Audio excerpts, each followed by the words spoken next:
Good morning সবাই। আজকে 9th of January. গতকাল মার্কেট বেশ নিচেই নেমেছিল। নিফটি প্রায় 1%-এর মতন নিচে নেমে বন্ধ হয়েছে। নিফটিকে মেন ড্র্যাগ করেছে নিফটি মেটাল, আর নিফটি মেটালকে ড্র্যাগ করেছে ট্রাম্পের ট্যারিফ পলিসি। আশা করা যায় আজকেও মার্কেট মোটামুটি নেগেটিভেই থাকবে।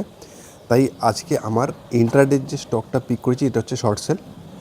আচ্ছা, ইন্ট্রাডে কথা বলতে মনে পড়লো যে ইন্ট্রাডে বলো বা ডেলিভারি বলো, স্টক যেমনভাবে তোমার দিকে মুভ করবে সেইভাবে তুমি প্রফিটটা বুক করতে থাকবে। প্রফিটটা বুক করার দুটো উপায়: নাম্বার ওয়ান, হাফ কোয়ান্টিটি ছেড়ে দেবে আর হাফ কোয়ান্টিটি নিয়ে ট্রেল করতে থাকবে, অথবা স্টপ লসটাকে উপরের দিকে মুভ করতে থাকবে। তাহলে কী হবে, তোমার প্রাইসটা, স্টপ লসটা তোমার কস্টিকের কাছাকাছি চলে আসবে। তারপরে যদি স্টপ লস হিটও হয় তাহলেও বেশি টাকার তোমার লস হয় না। যাই হোক, আজকে যে ইন্ট্রাডে স্টকটা আমি পিক করেছি সেটা হলো ফর শর্ট সেল। স্টকটার নাম হচ্ছে শ্রীরাম ফাইন্যান্স লিমিটেড। এটা একটা এনবিএফসির শেয়ার।